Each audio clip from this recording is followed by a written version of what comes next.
Ini adalah cerita ke-243 di Lapak Horor, dan cerita kali ini itu datang dari salah satu kawannya Ayung, namanya Yadi. Nah, Ayung itu adalah partner ngobrol gue ya, ngobrol horor di channel Riam Biru itu.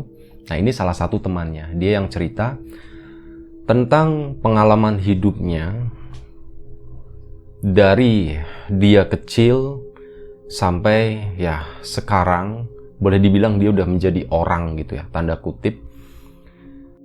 Ya, dimana Yadi itu udah kehilangan kedua orang tuanya itu sewaktu dia masih relatif muda waktu itu.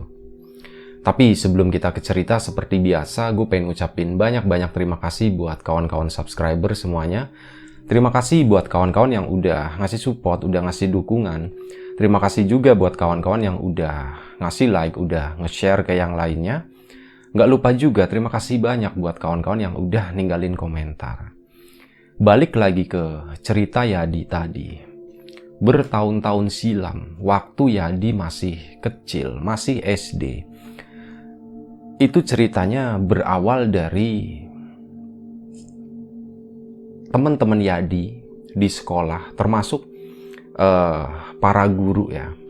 Waktu itu tuh kalau masih SD kan banyak yang suka ada pertanyaan, bapak kamu kerjanya apa gitu, suruh cerita kayak profesi orang tuanya itu seperti apa. Nah, saat seperti itu Yadi itu selalu bingung gitu. Nah, bapakku kerjanya apa ya, katanya seperti itu. Bingung dia, karena apa, yang Yadi tahu bapaknya ya cuman di rumah aja, cuman bolak-balik doang, punya toko enggak, kerja pun enggak, katanya kayak gitu. Sementara ya menurut Yadi, di mata Yadi gitu, waktu itu adalah kehidupan yang sangat normal, dimana ya sebenarnya dia tuh punya waktu yang banyak dengan bapaknya di rumah itu, tanpa tahu profesi bapaknya itu seperti apa. Ya udah, saat ditanya seperti itu, bapak kamu kerjanya apa? Yadi cuman bilang, ya bapakku nggak kerja, katanya. Seperti itu, udah jawabannya jawaban polos ya, jawaban anak kecil. Sampai akhirnya beranjaklah, makin gede ya dia. Pindahlah dia masuk ke SMP. Saat di SMP, itu Yadi udah mulai sering ngedenger ada selentingan-selentingan yang gak enak, yang ditujukan ke keluarganya. Jadi beberapa tetangga, terutama yang seumuran ya, seusia dia, itu Yadi kadang secara nggak sengaja itu ngedenger ya, kalau ada yang bilang kalau bapaknya Yadi itu pesugihan. Si bapaknya Yadi kan nyupang gitu katanya. Nyupang itu maksudnya pesugihan ya. Bapaknya Yadi kan nyupang gitu, dan tahu nggak sih, ibunya itu, istrinya itu ya dijadiin tumbal, katanya seperti itu. Dan memang kalau ya balik lagi ke Yadi ya, Yadi itu udah ditinggal pergi sama ibunya itu saat Yadi masih kecil, saat belum sekolah. Dan ngedenger semua itu, Yadi tuh ya sempat berpikir, ada benernya juga, jangan-jangan memang bapaknya itu seperti itu. Kenapa? Ya karena bapaknya nggak kerja dan ibunya udah nggak ada gitu. Itu pikiran sederhananya tuh seperti itu. Cara berpikir simpel sebagai anak kecil ya, dia akan berpikir juga seperti itu. Cuman waktu itu memang masih ada konflik ya. Tapi nggak mungkin lah, bapakku kayaknya orang baik banget sama aku gitu kan. Sementara bapaknya itu selalu cerita kalau dulu ibunya yang meninggal karena sakit, seperti itu. Udah waktu berjalan terus. Waktu itu pertama kali Yadi ngedenger selentingan-selentingan itu waktu Yadi masih kelas 1 SMP. Itu makin sering kedengeran kalau bapaknya Yadi itu nyupang, keluarganya si ini tuh nggak bener. Intinya seperti itu. Sampai akhirnya pada kelas 3 SMP. Suatu malam, nggak sengaja, rasa penasaran Yadi itu udah mulai tumbuh gitu ya.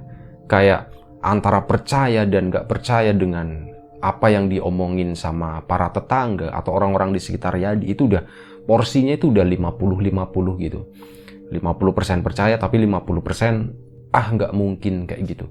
Dan suatu malam nih, jadi di rumahnya Yadi itu ada sepasang ini ya, pembantu rumah tangga yang usianya itu lebih tua dari usia bapaknya. Yadi biasa manggilnya tuh Wak, dua-duanya biasa dipanggil Wak, suami istri mereka itu. Nah, suatu malam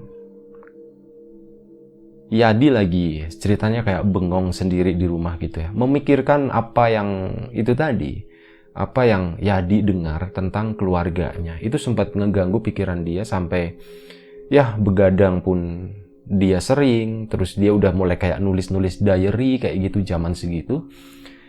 Udah nggak sengaja Yadi tuh mau keluar kamar ceritanya. Jadi rumahnya Yadi itu rumah yang sebenarnya lumayan besar, tapi nggak kategori rumah mewah, enggak. Itu rumah yang sebenarnya rata-rata gitu ya, tapi termasuk yang sedikit agak besar karena di kampung itu cuman rumahnya Yadi doang yang punya lantai 2. Lantai 2 yang cuman setengah doang, tapi di bagian belakang rumah. Semua rumah nggak ada, cuman Yadi doang yang itu tadi, rumahnya itu 2 lantai. Nah, malam itu Yadi tuh tidur di kamar depan. Dia nggak bisa tidur malam itu. Dia keluar masuk ke ruang tengah. Nggak sengaja ngelihat bapaknya itu kayak baru keluar dari kamarnya dia. Itu lagi jalan menuju ke belakang.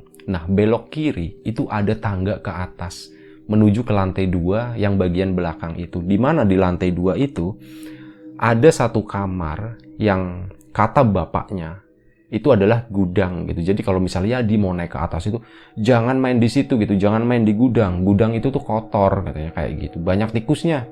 Katanya seperti itu. Ya udah, Yadi cuma percaya doang kan. Malam itu Yadi ngelihat bapaknya kurang lebih sekitar pukul 11 malam atau pukul 10 malam, 11 malam segitu.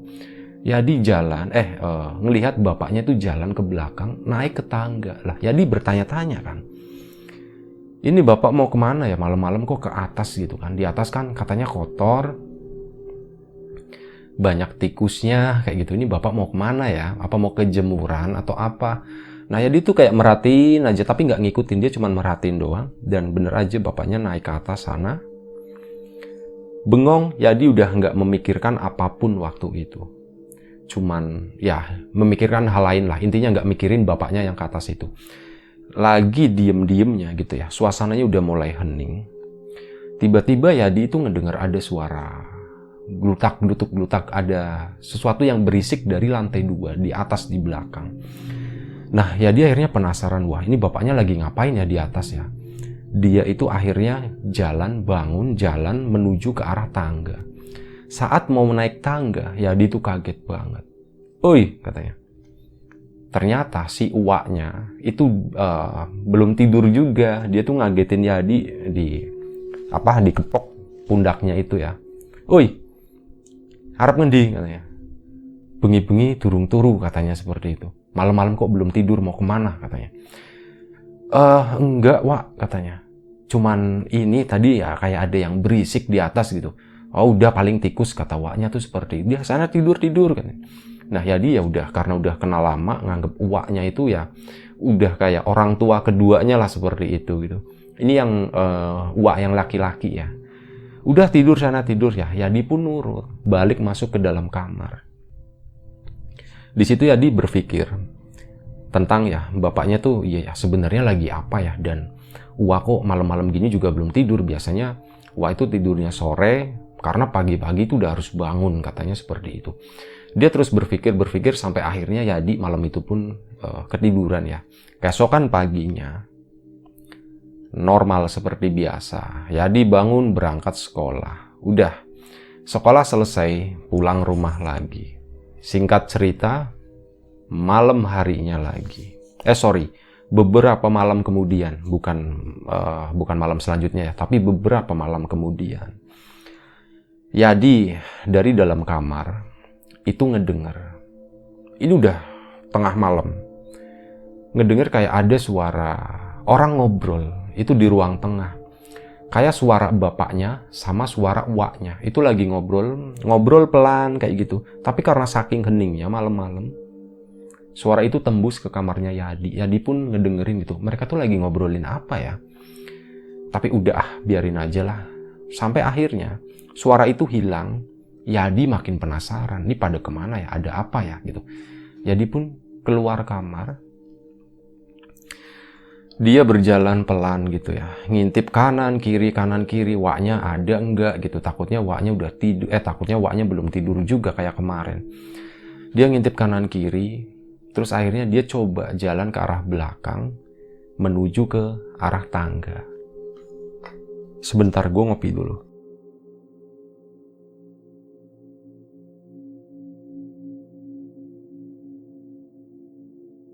Yadi berjalan ke arah tangga belakang. Bener aja, saat ke belakang itu ada suara pintu jelep gitu. Jadi jedanya memang gak lama. Suara hening itu hilang sama Yadi keluar itu gak lama. Jadi kayak seolah-olah kayak ya mungkin beberapa detik di belakangnya gitu ya. Bapaknya naik ke atas, ada suara pintu jelep ketutup. Yadi di belakang posisinya, deket tangga situ, kedengeran. Ditungguin gitu ya, apa yang terjadi sih di atas gitu, bapak kok sibuk banget gitu. Yadi pun penasaran ya. Oh ya, pertama gara-gara penasarannya tuh ngedenger ada suara, ada semacam kayak keributan, bukan keributan ya, kegaduhan. Tapi ya nggak terlalu kenceng juga, cuman ada suara buk kayak gitu, buk kayak orang jalan di atas. Sama ya, kadang sesekali ada sesuatu, ada benda lah, ada suara benda lain di situ. Yadi pun penasaran bapaknya tuh lagi apa ya. Yadi naik beberapa anak tangga sampai Yadi itu di tengah-tengah tangga. Dia penasaran, dia pun duduk di situ nungguin gitu apa yang bakalan terjadi nih nanti. Udah diem di situ, balik badan ya. Jadi kayak posisi duduknya itu ngelihatnya ke bawah ya. Ngelihatnya ke bawah sambil diem begini nungguin ada apa nih di atas nih, ada suara apa lagi nih, kayak gitu. Dan gak lama setelah itu, paling beberapa menit, sekitar 5 menit kemudian, Yadi itu ngedenger ada suara yang bener-bener bikin Yadi tuh kaget dan gak percaya gitu ya. Yadi itu ngedenger ada suara perempuan yang, ini mohon maaf ya, mungkin gue gak bisa jelasin secara vulgar. Itu kayak suara perempuan yang lagi enak-enak gitu lah, kayak gitu. Kayak gitu, intinya seperti itu.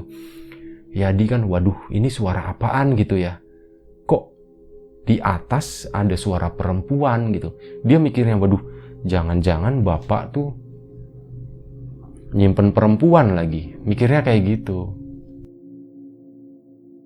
Dia tuh sempat nengok kayak gini kan, mastiin ini bener gak sih suara perempuan. Yadi sampai akhirnya Yadi tuh yakin banget kalau itu adalah suara perempuan. Dia pun balik puter badan, naik lagi ke atas, penasaran. Dia pengen tahu, memastikan itu benar-benar suara perempuan. Dan sebenarnya dia juga ada keinginan, kalau itu suara perempuan, kalau bapaknya tuh lagi sama perempuan, Yadi juga pengen lihat gitu. Namanya juga anak muda ya waktu itu. Mungkin boleh dibilang kayak belum pernah melihat sesuatu yang seperti itu. Dia naik ya, sampai di depan pintu situ. Suara perempuan itu, suara ngos-ngosannya itu, enak-enaknya itu makin kedengeran, makin kenceng. Dia ngedeketin dekat pintu, itu bener-bener makin jelas. Itu kayak suara orang yang, ya mohon maaf ya, suara orang yang lagi bercinta kayak gitulah. Yadi pun penasarannya memuncak.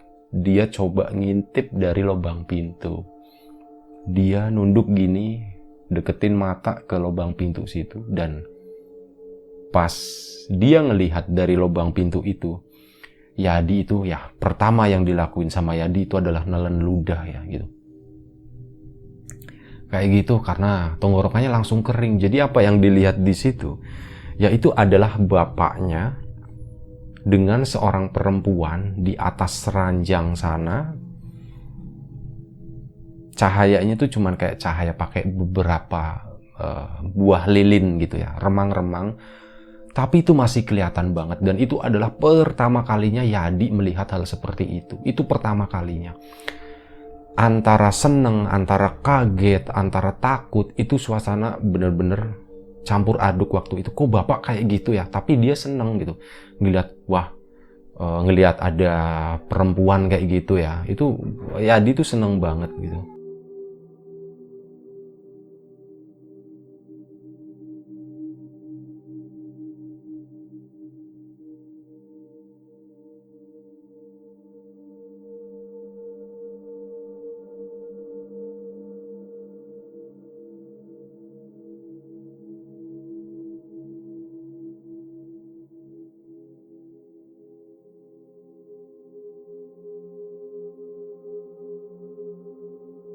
Sorry ya, tadi ada sedikit gangguan. Jadi seperti itu, perasaannya campur aduk, dan ya, dia pun memutuskan untuk melihat kedua kalinya. Pertama kan dia ngelihat itu, udah dia tarik undur diri, dia berpikir dia udah perasaannya udah campur aduk seperti itu, dia memutuskan akhirnya karena saking penasarannya lagi, dia tuh ngelihat kedua kalinya, coba naruh matanya lagi, ngintip dari lubang pintu itu. Lubang kunci ya, lubang kunci pintu. Nah, di sana pas yang kedua kalinya, Yadi itu langsung dek gitu, jantungnya tuh mau berhenti. Astagfirullahaladzim katanya. Ya Allah, apa itu katanya. Yang kedua kalinya, apa yang dilihat Yadi itu sangat berbeda dengan apa yang dilihatnya pertama kali. Pas yang kedua kalinya dilihat, itu bukan sosok perempuan, tapi itu adalah sosok pocong. Pocong yang lagi ditidurin sama bapaknya kayak gitu.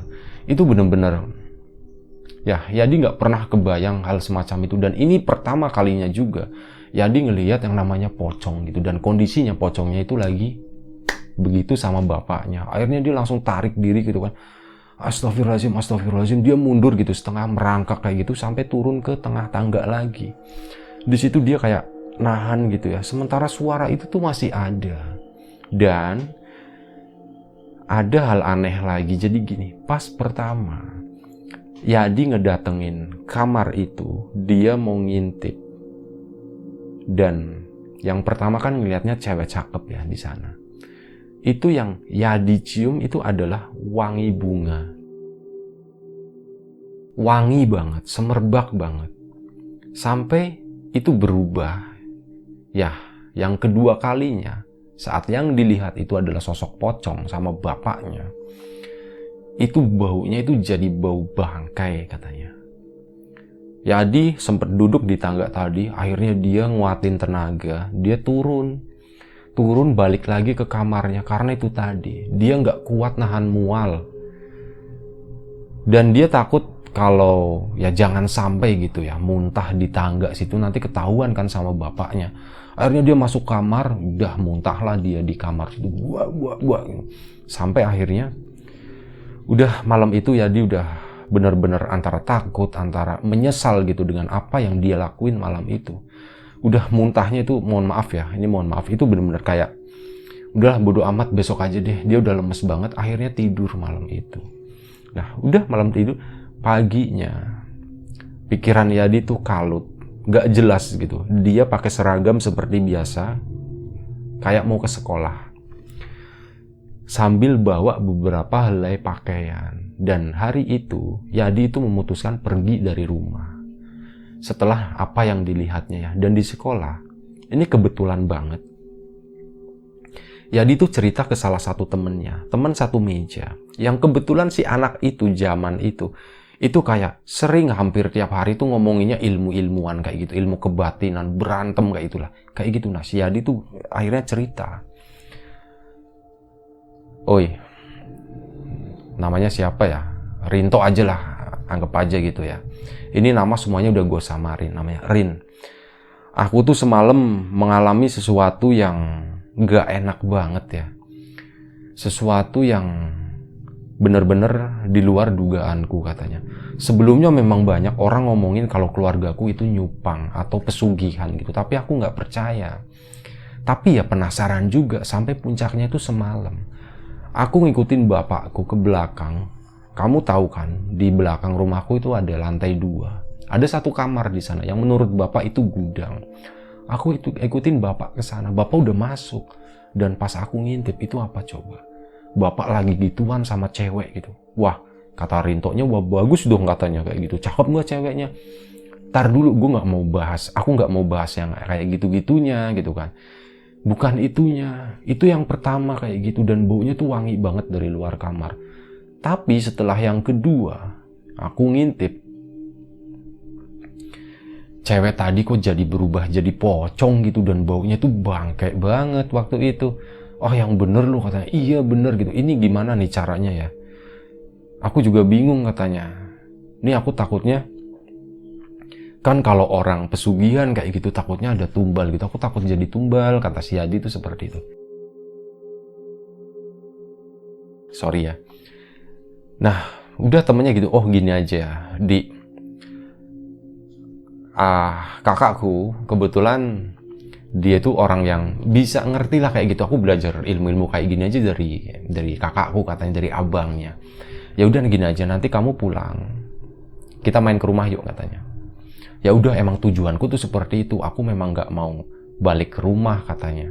Aku udah takut, kata si Adi ya. Aku udah bawa baju nih katanya. Lah lu emang mau minggat katanya. Kamu emang mau minggat, kata si Rinto gitu. Jangan nginep lah, jangan nginep di rumahku katanya. Ntar dicariin lagi. Ya udah nggak apa-apa lah Rin, tolong katanya seperti itu. Ya udah, akhirnya singkat cerita pulang sekolah. Yadi main ke rumahnya Rinto. Di sana dikenalin sama abangnya. Abangnya itu usianya jauh sama Rinto ya. Jadi berapa ya, abang pertamanya, sementara Rinto ini anak terakhir gitu. Jaraknya lumayan jauh. Cerita di situ, Mas, ini Mas, aku tuh ngalami begini. Jadi apa yang diceritain ke Rinto tadi, diceritain ulang ke si abangnya Rinto ya. Oh, akhirnya abangnya cuman, ya jujur aja, saya nggak bisa, apa ya, gampangnya tuh nggak bisa menjustifikasi kalau bapak kamu itu melakukan pesugihan atau apa. Cuman kalau dilihat dari cerita kamu, kemungkinan kuat iya, katanya seperti itu. Dan saya terus terang, untuk masalah kayak gini itu nggak bisa ngebantu banyak. Tapi nanti saya coba tanya ke guru saya, barangkali beliau bisa ngebantu, katanya seperti itu. Biasanya pesugihan gitu kan yang bisa memutus itu adalah orang yang bersangkutan gitu, bukan orang lain. Orang lain itu kadarnya itu cuman kayak membantu prosesnya aja, seperti itu. Ya Yadi usia masih segitu dikasih penjelasan yang cukup rumit seperti itu ya waktu itu. Ya udahlah, terserah deh, pokoknya Yadi tuh intinya pengen selamat. Yadi tuh takut gitu dan minta izin sekalian, saya kalau boleh mau nginep di sini. Tadi udah bilang sama Rinto katanya. Ya udah nggak apa-apa, kamu nginep dulu di sini aja. Tapi udah bilang bapak kamu belum? Ya belum lah katanya, orang aku kabur katanya seperti itu. Udah nggak apa-apa, tapi ya jangan lama-lama lah, sehari 2 hari boleh, tapi habis itu kamu pulang ya katanya. Takutnya orang tua kamu itu nyariin katanya. Oh iya. Udah tuh 2 hari, 3 hari, akhirnya nyambung sampai 4 hari. Yadi tuh kabur dari rumah. Sampai akhirnya ya dia udah kehabisan baju gitu ya, dan ternyata ada kangen juga pengen pulang ke rumah. Akhirnya hari itu setelah dari tempat Rinto pulang sekolah, Yadi tuh pulang. Pas pulang ketemu sama bapaknya. Kalau mau minggat itu izin dulu katanya. Kata si Yadinya, orang mau minggat izin gimana? Nah, bukannya dimarahin tapi dibecandain sama bapaknya. Jadi sebenarnya bapaknya sama Yadi tuh baik banget ya. Orang yang sayang, biasa bercanda-canda kayak gitu. Makanya Yadi sebenarnya juga itu tadi ya, sangat shock ngelihat apa yang malam itu dilihat sama Yadi. Nggak percaya gitu, kok bisa bapaknya seperti itu. Akhirnya udah, Yadi pun malam itu memutuskan untuk tinggal di rumah itu lagi, karena udah agak tenangan gitu ya. Apa yang dilihat malam itu udah sedikit lupa lah. Sampai akhirnya suatu hari, satu malam lagi, beneran, Yadi tuh pengen memastikan, pengen memergoki katanya. Itu bener-bener, aku kasihan sama bapakku ya kalau kayak gitu, dan aku nggak tahu caranya itu seperti apa. Dan akhirnya malam itu terjadilah, bapaknya keluar dari kamar lagi. Jadi kamar Yadi itu cuma ditutup ya, disisain 1 senti. Jadi pintunya tuh nggak dijelep gitu ya, nggak ditutup. Ada sisa 1 senti. Yadi tuh duduk di dekat pintu situ, bisa ngelihat dari luar. Dari dalam lampu dimatiin. Ya, waktu yang ditunggu itu pun datang. Bapaknya keluar, langsung menuju ke arah tangga belakang sana. Yadi nggak lama setelah itu ngikutin. Yadi cuman berdiri di bawah tangga situ sambil diem aja, sambil mantau ya. Ini si Uwak jangan-jangan nongol lagi gitu. Pikirnya seperti itu. Udah dia diem aja. Dia sambil ngumpulin keberanian ya. Sampai terdengarlah suara itu. Gitu. Enak-enak nih udah dimulai nih si bapak nih. Yadi buru-buru naik ke tangga. Dipastiin lagi di depan pintu situ. Bener nih, udah mulai. Langsung pintunya dibuka begini, dibanting sama Yadi, brak gitu. Begitu dibanting, bapaknya kaget. Woi, bangset gitu. Maksudnya, mohon maaf ya, ini agak kasar ya. Kayak gitulah kata-kata kasar tuh keluar. Siapa itu katanya? Iki aku pak, Yadi katanya. Wah, begitu ngedenger Yadi, bapaknya tuh nengok ke bawah begini ya. Bapaknya langsung lompat gitu. Astagfirullahaladzim, astagfirullahaladzim. Jadi bapaknya tuh shock juga ngelihat ternyata yang tadinya ditidurin, yang cewek itu ternyata adalah sosok pocong gitu. Itu bapaknya kaget banget, yang notabene sebenarnya udah tahu ya, tapi karena itu bener-bener di depan muka dia, bapaknya pun lompat gitu. Dia langsung lompat, mundur-mundur narik tangannya Yadi keluar dari kamar itu, ditarik gitu. Dibawa sampai bawah. Kamu ngapain sih masuk-masuk ke kamar atas gitu kan? Nah, begitu bapaknya ngomong kayak gitu, bapaknya dulu ditonjok sama Yadi, jeblak gitu. Bapaknya sampai mundur gitu kan. Di situ cekcok akhirnya malam itu. Ya bapak tuh kayak gini gitu. Ya memang bapak seperti ini katanya, seperti itu. Udah terlanjur katanya. Bapak seperti ini, dan kamu tahu ibu kamu meninggal itu juga bapak tumbalin katanya, seperti itu. Di situ astagfirullahaladzim pak, kok kayak gitu, diserang lagi, dihajar lagi sama Yadi gitu. Bapaknya tuh lebih cenderung kayak nerima aja ya, nggak ngelawan. Bapaknya dipukulin sama Yadi gitu. Yadi malam itu nangis, dia marah besar, akhirnya dia masuk kamar. Dia langsung kemas-kemas. Ini kali ini bener-bener dia udah nggak mau pulang lagi ke rumah. Kesana, Yadi pun pergi malam itu juga. Dia jalan kaki menuju rumahnya si Rinto, yang kebetulan ya jaraknya sebenarnya lumayan jauh sih, antara 3 atau 4 kilo. Itu jalan kaki gitu ya, malam-malam sendirian. Udah, Yadi malam itu menempuh perjalanan sendiri menuju rumahnya Rinto. Sesampainya di rumahnya Rinto itu langsung ngetok. Assalamualaikum katanya. Assalamualaikum, cukup lama ya baru muncul. Ada kakaknya, abangnya Rinto yang bukain. Weh ya, kok malam-malam kesini gitu? Mas, aku mau cerita katanya. Diceritain semuanya. Masuk ke sini. Masuk kenapa? Dikasih minum. Haus kan pasti. Kesini naik apa? Jalan mas katanya. Waduh, ya udah nggak apa-apa. Kamu tenangin diri dulu sebentar ya. Si Rinto dipanggil, dibangunin. Nirin temenin Yadi katanya. Bangun situ. Akhirnya mereka bertiga, sama ada orang tuanya juga ikut bangun. Ini ada apa nih malam-malam gitu? Ini pak, gitu. Tapi orang tuanya tuh balik lagi masuk ke dalam ya. Yadi, Rinto sama abangnya. Yadi pun cerita semuanya. Kalau dia itu ngelihat, dia udah memergoki waktu itu. Bapaknya itu seperti itu. Benar-benar udah ngelihat di depan mata. Sampai katanya tadi sempat berantem dan keluar satu ucapan, satu informasi dari bapaknya itu. Kalau ibunya itu dulu meninggal gara-gara ditumbalin. Itu sebenarnya yang bikin Yadi marah banget. Dan nggak mau pulang lagi ke rumah itu. Dan akhirnya kakaknya Rinto itu udah menganggap, wah ini udah masalah yang sangat serius gitu.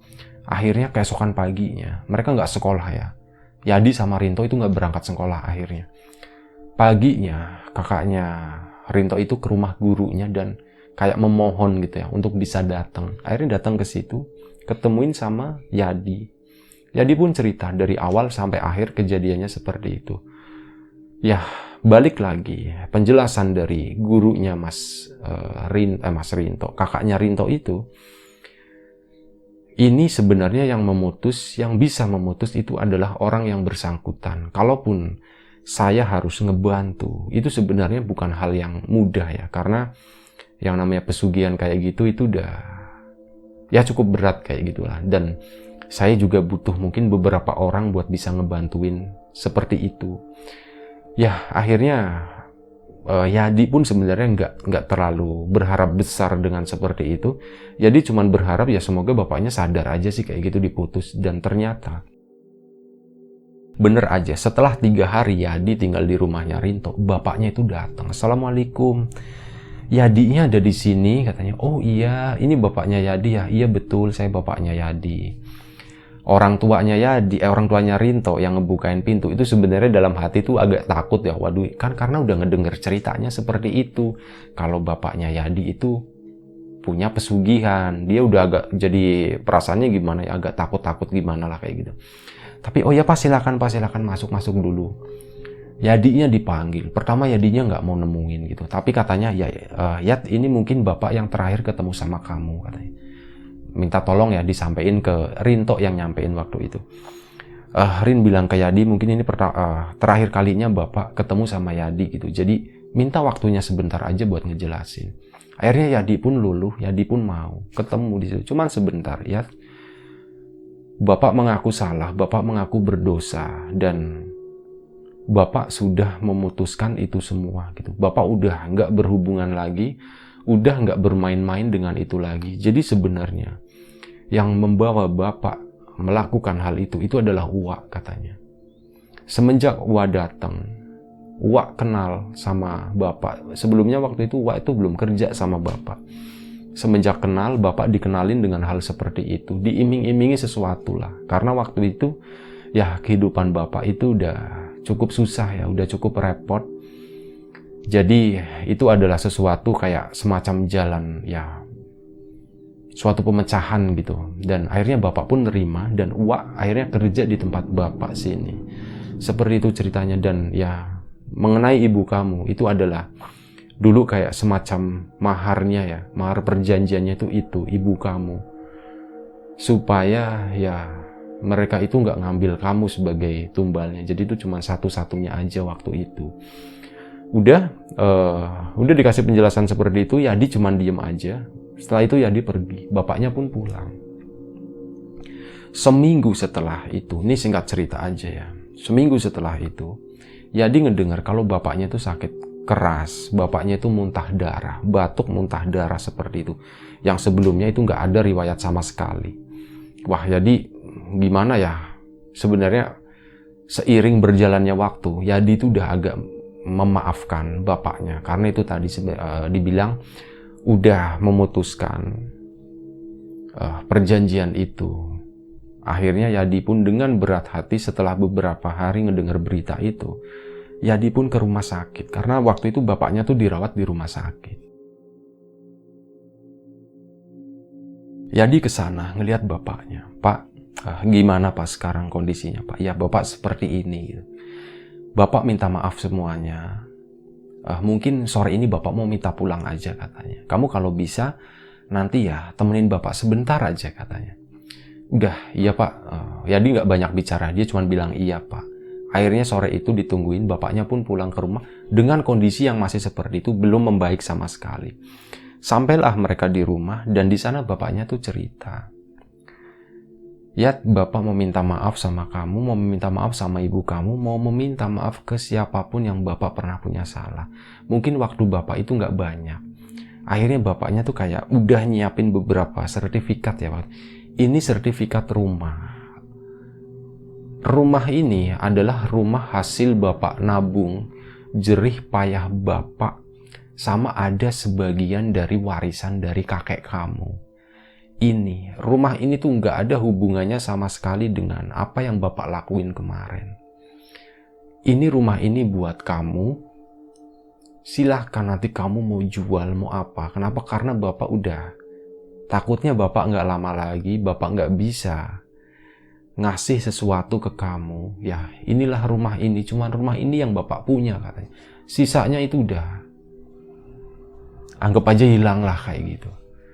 Akhirnya itu pun diterima sama Yadi, dan beberapa hari setelah itu, setelah Yadi tinggal di rumah yang rawat bapaknya, yang mandiin, yang ngelapin itu tadi kalau misal muntah darah, itu diurusin benar-benar sama Yadi.